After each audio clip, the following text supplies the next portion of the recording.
నిజంగా మన రైతుల గోస తలుచుకుంటుంటే కండ్ల పొంట నీళ్ళు వస్తానే వాళ్ళ 2-3 ఏండ్ల కిందట దాకా ఇవాళ్లకు మంచిగా వ్యవసాయం పనులలో ఉండేటోళ్ళు. కానీ ఇప్పుడు రోడ్డు మీద పడ్డారు. అంతేందుకోల్లా యూరియా కోసం 2 ఏండ్ల సంధి ఎంత దాంట్లాడుకుంటున్నామో మీ అందరికీ ఎరికే.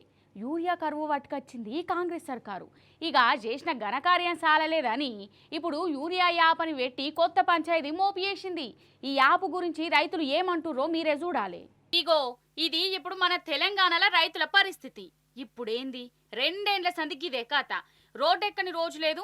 ఇప్పుడు ఎందుకు ఎక్కిరో వీళ్ళ మాటలలో నేనుర్రి.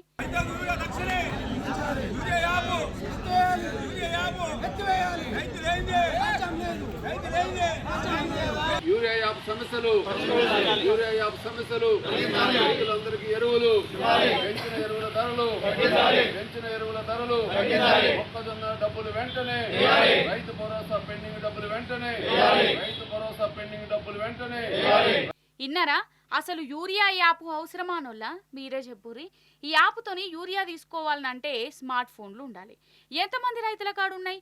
సరే ఉన్నోళ్ళ కాడ ఈ యాప్ను డౌన్లోడ్ చేసుకోవాలి, బుకింగ్ చేసుకోవస్తుందా? ఏమన్నా అంటే ఎవరన్నా చదువుకున్నోళ్ళ కాడికి పోయి బుక్ చేయమని చెప్తే వాళ్ళే చేసి పెడతారా అంటారు.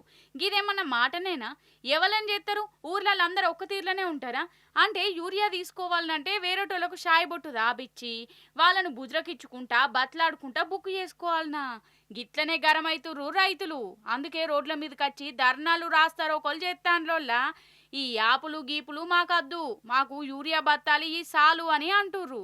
యూరియా యాప్ రద్దు కోసం ఇగో గిట్లా పోరాటం చేస్తాన్లు.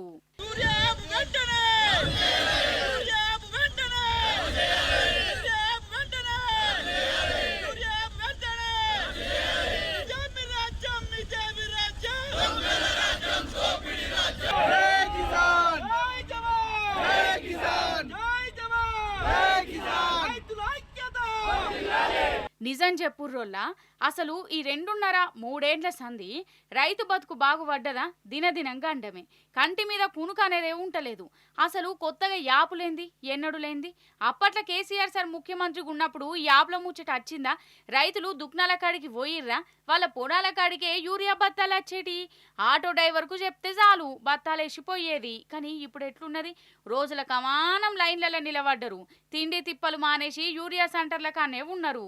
ఇక ఇట్లా కష్టపెట్టుడు సరిపోతలేదని యూరియా యాపని వట్టుకొచ్చి పుండు మీద కారం జల్లినట్టు చేసిర్రు. గిట్లనే కోపానికి వస్తుర్రు.